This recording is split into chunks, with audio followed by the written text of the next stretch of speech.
I asked you to come over because... Yes, I know. Stella Chernak admitted her testimony was a lie. That must have been quite a surprise for you, Mr. Fowler. Yes, it was quite a shock. Well, you have a statement you want to make? Not exactly. I wanted you to know what had happened. Well, I appreciate you giving me a break on this story. That's all right. I had another reason. Oh, I see. Well, then let's get to that, then. The other reason. I asked you to come over here. You, particularly, because I know you resent me. You suspected that I was out to hang Rodney Harrington because of my alleged hatred of the whole Harrington family. Now that Stella Chernak has admitted that her testimony against Rodney was a complete fabrication, I'm sure you're convinced that I knew she was lying all the time. I'm sure you think you have a case against me, Mr. Carson. Is that the statement you want to make, Mr. Fowler? That is what you think, isn't it? I don't think I could have said it any better myself. But I'm going to try for tomorrow morning's paper. Carson, I'll have my secretary send you a copy of the slander and libel laws of the state. Why don't you save the taxpayers the postage? Save yourself a lawsuit and stick to the truth. The fact is that you avoided the truth deliberately. I believe Stella Chernak was telling the truth. You didn't believe anything. You were barking at Rodney Harrington's heels 10 minutes after he came into the police station to explain that Joe Chernak's death was an accident. You want the statistics on how many innocent men are convicted every year? I don't want any statistics, but a young boy's life was almost wrecked because of you, because of your blind spot. I'm a public servant. I'm fallible. I made a mistake. Why can't you understand that? You didn't make a mistake, Fowler. You wanted to believe that Harrington was guilty. It was my job to prosecute him. It was your job to see, like anyone who was objective could see, that Stella Chernak had 100 vicious reasons for destroying Rodney Harrington. But you couldn't face that fact. No, you were blind because you had your own reasons for punishing the Harringtons. Just as you couldn't face the fact that your wife could have driven the car that knocked down Allison. It's not the same. You were blind to it because you couldn't face the fact of anything interfering with your prosecution of Rodney Harrington. They're two different situations, and you know it.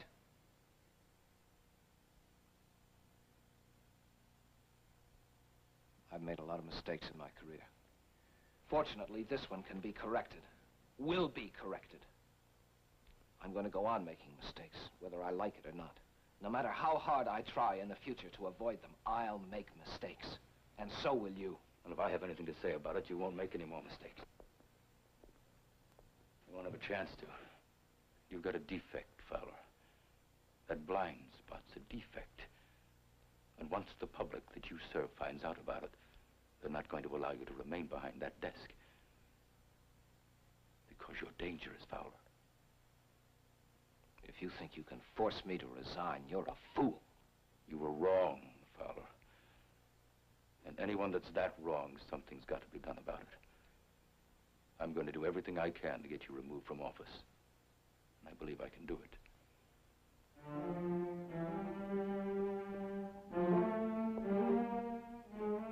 But I'll offer you the same courtesy you offered Rodney Harrington. How do you plead, Fowler? Guilty? Or just incompetent?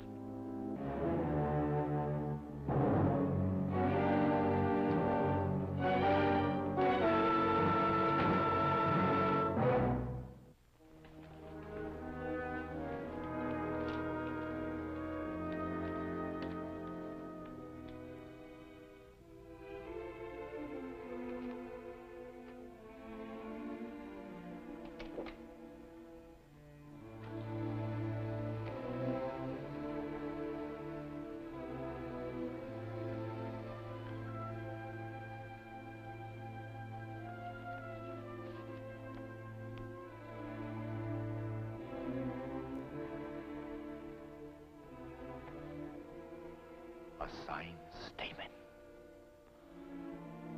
Stella Chernak has confessed to perjury. Rodney's free. Well, not yet, but I'm sure he will be. I was afraid he didn't have a chance. Afraid he might have to spend the best years of his life rotting away in some prison. That Chernak woman, she should pay for what she did to my grandson. What'll I give her? 1 year, 2, maybe a suspended sentence. And she tried to put my grandson behind bars for life. Stella deserves to be punished. But no court could do more to her than she's already done to herself. She's serving a life sentence right now. And there's no appeal. You're not excusing her conduct? No, sir. But I don't feel I have to hound her for it. You leave that to me. I'll leave it to the law. Well, the important thing is that Rodney is going to be released. How did you manage it, Stephen? It's a long story, Mother. And I better get back to the office and work on the last chapter. I'll be meeting with Fowler and Judge Jessup. I suppose you expect an apology. Well, maybe I owe it to you. No, Mr. Peyton, you don't owe me anything.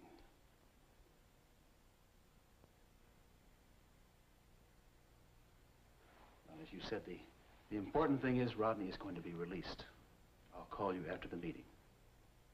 Ready, Mother?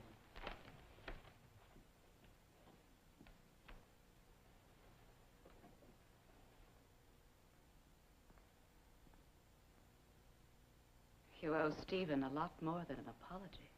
I know to whom I'm indebted, Hannah. And why? He saved the life of one of Catherine's sons. Now, you admitted privately you thought it couldn't be done. I haven't forgotten. I haven't forgotten anything. No matter what you may think, Hannah, Stephen is very much on my mind.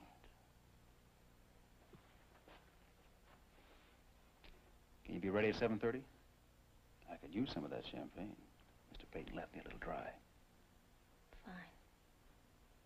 Fine what? I'll be ready at 7:30. You seem a little preoccupied. Yeah, I guess so.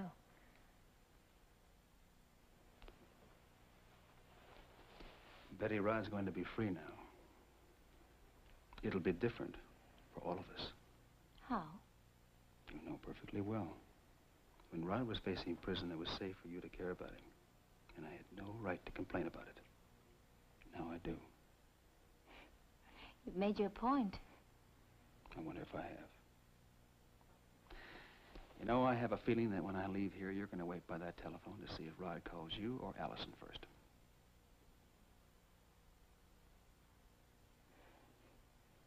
I'll be ready at 7:30, all right? All right.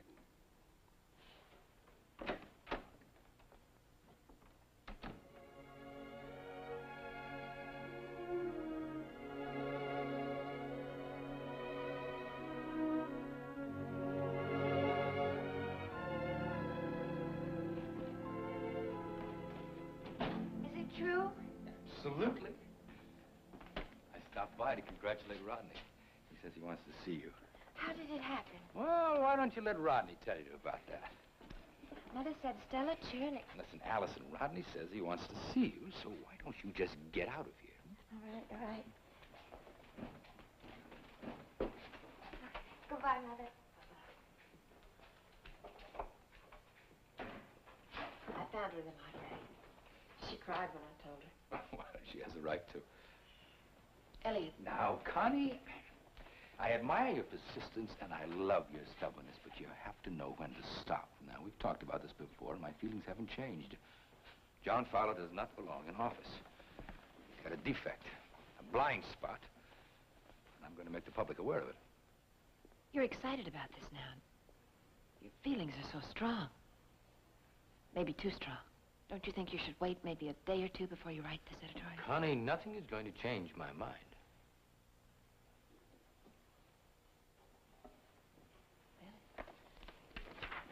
Must be nice to be so sure of anything.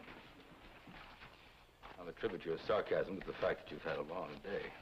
You can attribute it to the fact that I disagree with you. I'm not asking you to share my convictions of John Fowler. You've appointed yourself his executioner. Well, he was wrong. He made mistakes. Mistakes? You're talking about it as if he used the wrong fork or he ate peas off a knife. He almost destroyed Rodney Harrington's life. That's right. Now, don't you destroy John Fowler just because he isn't perfect. None of us can survive judgment like that. Now, look it, Connie. I have to finish this by tomorrow morning's paper. I don't want to argue with you about this anymore, and I don't want to have to stay up half the night trying to finish it.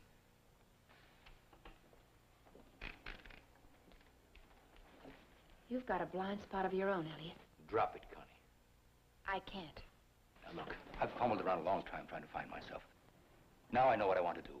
Fowler's negligence, his corruption, has helped to show me what I want to do with this newspaper. The name of this paper is the Clarion. Well, from now on, it's going to be the Clarion. It's going to have teeth in it.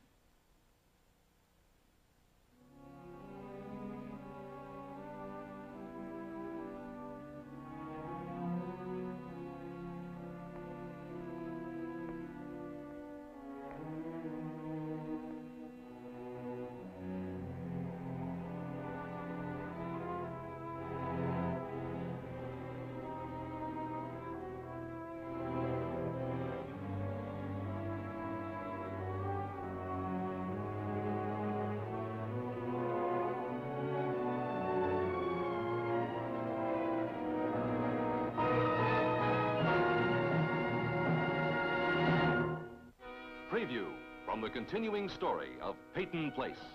You're ambitious and you're greedy. You can offer Rodney nothing but hotel rooms. Accept that bit of truth, Leslie.